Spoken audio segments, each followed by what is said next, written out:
We quoted a brisa. If a father sold his daughter into slavery as nomivriya, and then she's released after 6 years, could he sell her a second time? It's machlokes tanoim, machlokes Tanakama and Reb Shimon. Right, Reb Shimon is of the opinion that a father, once he sells his daughter once, he cannot sell her a second time. Tanakama says yes. Yeshivchos hachashivchos. Person could sell her as a maidservant, and again sell her as a maid. Reb Shimon says no. Once he sells her as a maidservant, can also no longer sell her as a maidservant. What about if he sold her as a maidservant? Does he still have the ability to marry her off afterwards? That's yesh ishur hachashivchos. That he can. Yishur hachashivchos. She's released now. He wants to marry her off to a third party. That he can. So the Gemara says the machlokas, the argument of Reb Shimon Tanakama, is a machlokas tanoim. We'll see in a moment between Rabbi Akiva and Rabbi Lezer the Tanya. Torah says bevigdo bo. Bevigdo bo. Literally the reading. That's the with the vowels it's read bevigdo. His garment will be upon her. Bigdo bo. Kevon shepires taliso aleo shuvein rashoy lemochro. Divrei Rabbi Akiva.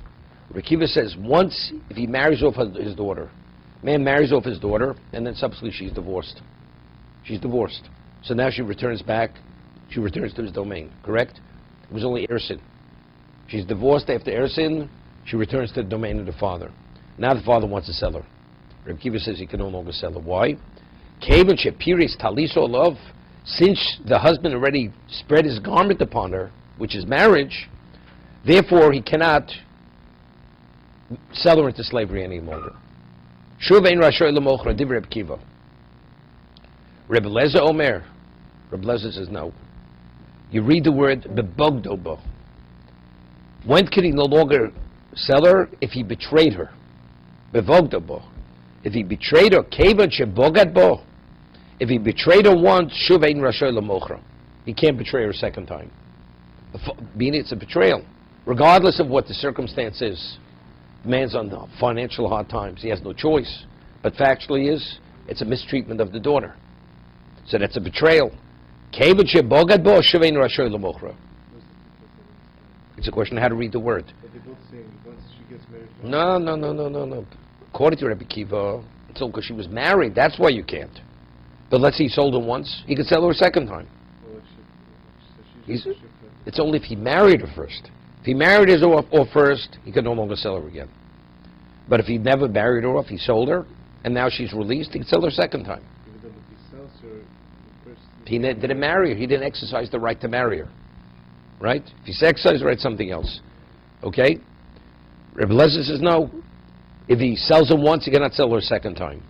Rebbe Lezer bevogdo bo came shebogad bo shoinu rashoy lemochro. But my commitment. So what's the argument? Whether you read it bevigdo, factually the reading is bigdo. It's garment. It's not, the vowels don't read bevogdo. He betrayed her. So what's the machlokes Rebbe Lezer and Rebbe Kiva? Rebbe Lezer sova yesh aim lemesores. Rebbe Lezer, we had this in Sanhedrin and in Sukkah. When you interpret the Torah, it's based upon the letters of the word. Not the way the word's read, but the way the word is written. Without the vowels, the word is read bivogdo. Because otherwise it would be vigdo, it should say a yud should be put in there. So Abitosis explains, but factually, bigdo we also write without a yud. But the answer is, but since over here there's a degree of confusion, so since over here it's unclear what it is, the Torah should put a yud here. Why didn't the Torah put a yud? To tell us it should be read bevogdo, not bevigdo. Under normal circumstances where we're talking about something else unrelated to this issue, Torah does not put the yud, because this spelling, in the context we understand, means garment. But over here, we can be one or the other. The Torah should be very, very clear. So why doesn't it insert the yud? That we should know clearly means the garment. So because it left the yud out, it's read bevogdo, not bevigdo. You following? Okay. So that's the reason why Reb Lezer follows the Mesoris. The spelling, not the reading of the word. We read it as a garment, but it's read as a... No, it's read. No, the reading is garment. That's the way the Torah says you're supposed to read it. But the way it's written. But it's- within a halachic context, it's read bevogdo, betrayal. So if the father betrayed his daughter once, he cannot betray her a second time. To sell her a second time into slavery. If she got married and then divorced, he can sell her into slavery. We'll see in a moment. See? Yeah. Right, correct. Right. That's the argument. Well, but what is it based upon? We know what the argument. It's based on this. Okay? Rabbi Lezer Sova Yeshem L'B'Sos. Rabbi Kiva Sova Yeshem L'Mikro. That the halacha is determined by the way it's read, not the way it's spelled. Now, how's it read? Right? Bevigdo bo. So what is bevigdo? Bevigdo means that if he had married her off, he could no longer sell her into slavery. But if he didn't marry her off, he didn't spread his garment upon her, then he could marry her off. Then he could sell her into slavery. Okay? So far, so that's Reb Lezer and Rabbi Akiva. Reb Shimon says, either way, if you married her off, you can no longer sell her into slavery, and if you sold the slavery once, you can't sell her a second time. What is he? The answer is, Reb Shimon Sav Yeshem L'Mikra Ula Mesora. He says you follow both. You follow the reading and you follow the spelling. So Tosas himself explains, there's certain times where you have the Mikra and Mesora contradictory. It means either one or means the other. I mean, they can't mean both because it's contradictory. For instance, how many walls does a sukkah have to have? La Alocha, how many walls does a sukkah have to have? 2 and a tefach. Why? So the Gemara explains, and it's a machlokas, is it 3 and a tefach or is it 2 and a tefach? Because it says, it says besukos. Sukos. So that we have 6, correct? But the spelling, only one, it's spelt in the plural. The other, if the spelling is sukas. Sukas. So therefore, over there, the way I calculate the numbers, what does it come out? It's either 3 in a tefach or 2 in a tefach. So if it's one, it can't be the other, because we're speaking about what is the minimum dimension size of a sukkah, right? In terms of walls, how many walls they have to have? Or there's a question: if you have a revi'as dam, a revi'as blood that comes out of a corpse, and you have it on the roof, it's matami boel. So the Gemara has a machlokes. What about if you have a revi'as dam which is comprised from 2 corpses? It's not a full revi'as from 1 corpse. Do we combine both amounts to create 1 revi'as? It's a machlokes. Is it yeshem l'mikra, yeshem l'mesoras? So again, so it can be both. It's either one or the other, correct? But over here, it's not contradictory because I'm drawing halachas, different halachas, whether you go after the reading or you're going after the spelling. So Reb Shimon, he's of the opinion yeshem l'mikra and yeshem l'mesoras.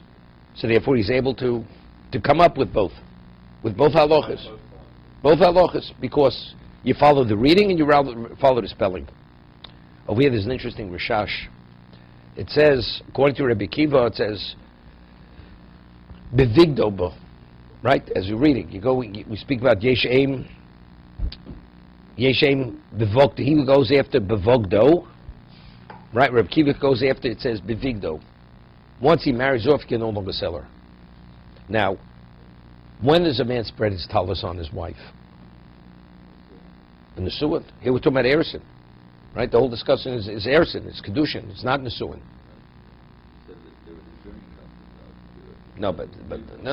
I understand that. That's why they do it under the chuppah. But a chuppah by us, that's nesuin, right? But within the context of the pasuk speaks of ersin, right? So what it said, it's not big, it's not pierced taliso there. So the Rashash says we're talking about an omivriyo. See, when a woman gets married, it's obvious.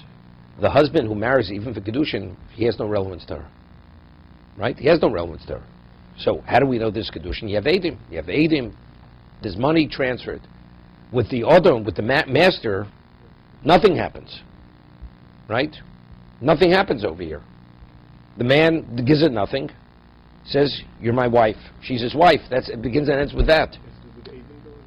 There's a question whether he has to have edim. No, he doesn't have to have edim at the time. Well, he has to have edim for different reasons. It's a different concept. We discussed this. Normally, Eidim, what's the value of witnesses normally? It's to verify what happened. Kiddushin is more than verification, right? Let's say you have an Anand Sadi that a man gave a ring to a woman. Is she married? She's not married.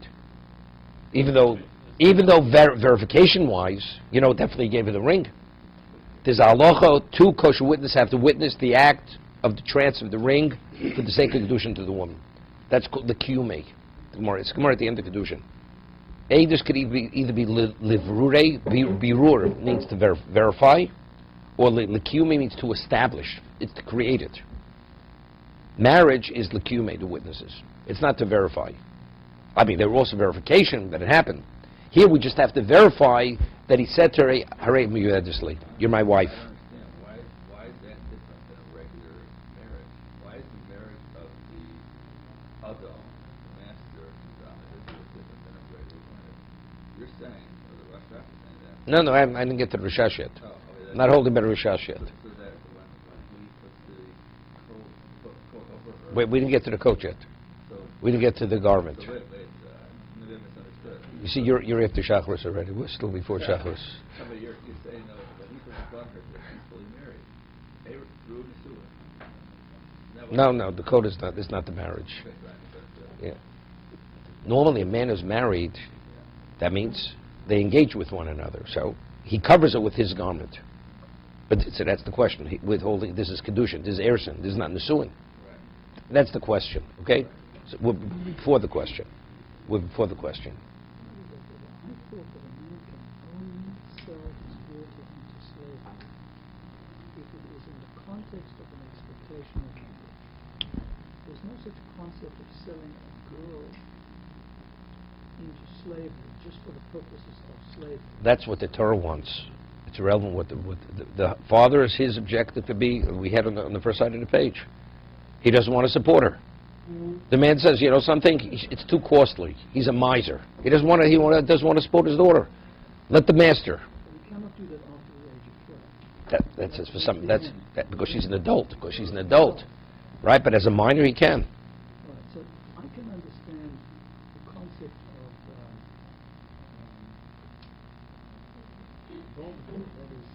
betrayal.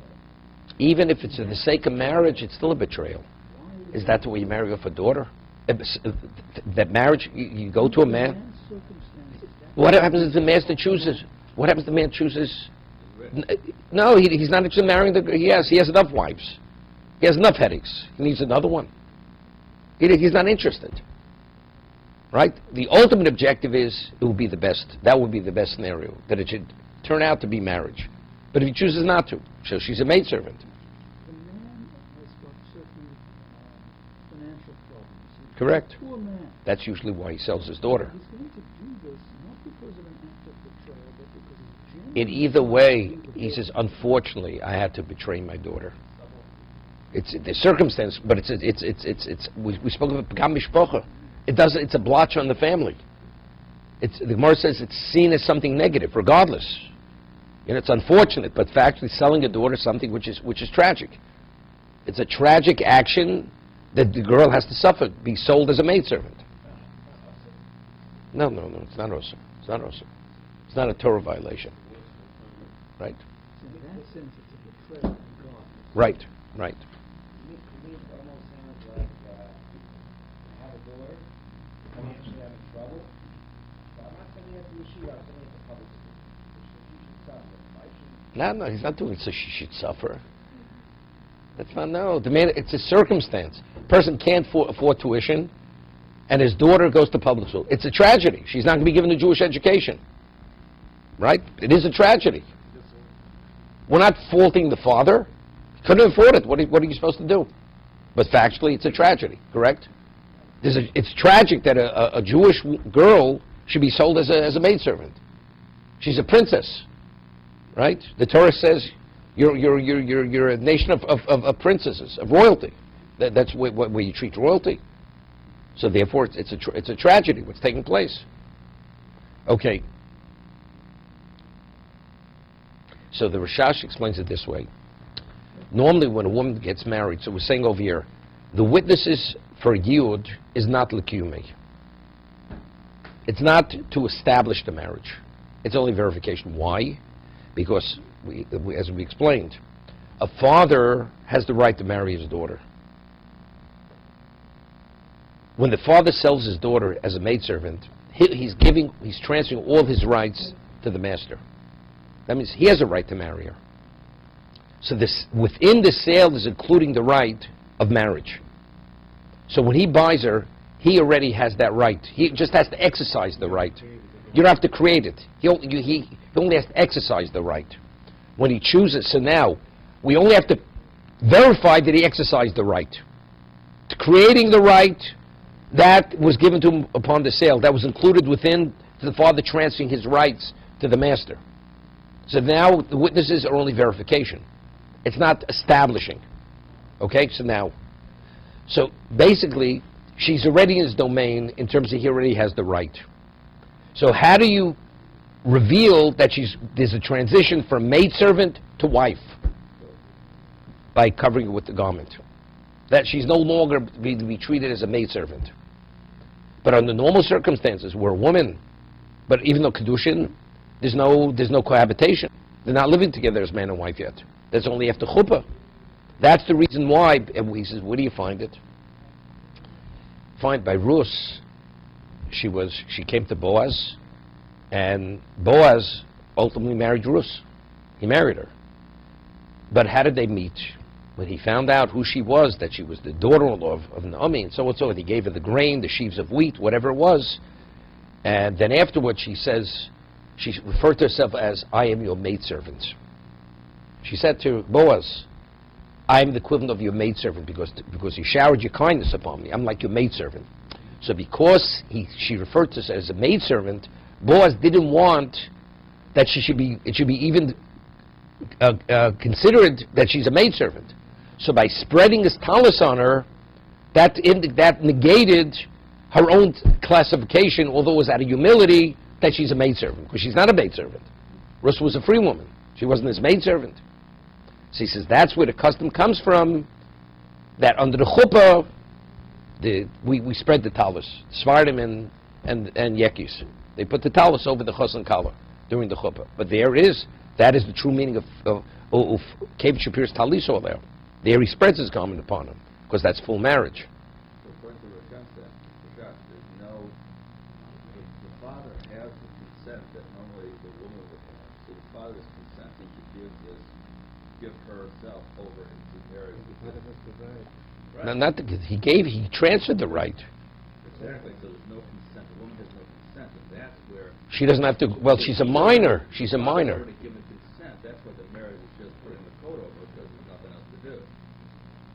No, even though it's kiddushin. It's not. Although it's kiddushin. It's only kiddushin. It's not nesuin. It's only to negate, to indicate that there's been a transition from maidservant to wife. So we're saying that it's still only kiddushin. There's no nesuin with the coat over it. Is that what I'm saying? It's purely a symbolic act to make a statement. She's no longer maidservant, now she's a wife. What degree of wife? B'kudeshes. Not a complete wife. She's not a complete wife. So kiddushin. Just kedushin. That's going to be the next Gemara's question. So what's the big... So what makes kedushin the real one? The one? Cohabitation? No. He has to take her. You have to have chuppah. There's chuppah now. It doesn't have that chuppah. No, he does have to have chuppah. The two stages. There's kedushin and there's nesuin. He has to have nesuin. You told the girl that was sold. I thought you is No, that's the next Gemara's question. Is Yud Kedushin or is Yud Nesuin? That's going to be the next Gemara's question. And the Gemara's going to prove that it's Kedushin, it's not Nesuin. It's not Nesuin. It's only the first stage. Correct. So the Rashash is saying you don't need any witnesses. He doesn't discuss that. So, but that's... He's not saying you don't need witnesses. What's the See, we discussed many things before we got to the Rashash's point. There was a question, do you need witnesses on you? That was our question. So I said yes, but why do you need witnesses? Is it the same effect as by a normal marriage or not? The answer is no. It's a different... What is it? Because you have to know, did he say, I want to marry you? So it's just to verify that he said it. You don't need the witnesses to create the marriage. Just to verify that he was interested in marrying, that he exercised the right. The father transfers the rights. Is it equivalent to the establishment of a normal marriage? A kiddushin. No. The father marries off a daughter. It's marriage, immediate marriage. Father transfers the right Wait, to the master. Yeah, is it the equivalent of what? Of establishment. Establishment. Because you said it. Kiyumi. Right. But again, this is what was said. The master becomes the father. The master becomes the father now. So to establish the right, he already has that right. The father has the right to, And he transferred that right to the master. but in a normal case, you talked about the reason you need to have witnesses is to establish a marriage. Correct. Does the father's transfer to the master before the marriage act as establishment, and therefore you need witnesses for that establishment? No, you don't. You don't have to have witnesses. Again, you have to have witnesses that you were sold. Maybe because you're transferring the establishment right. No. It's a verification of transfer. It's a verification of transfer. We only have to know that he became the father. The master is the father. That's all it is. So on the day of the transfer, but before the new master exercises any choices, Yeah. she runs away and absconds with another man. What is that act? She can't. Could I ask you a question? What happens if a minor absconds with another man and he marries her? It's not a marriage. She's a minor. Right? She has her intent means nothing. You have to have intent. Has the man done anything wrong?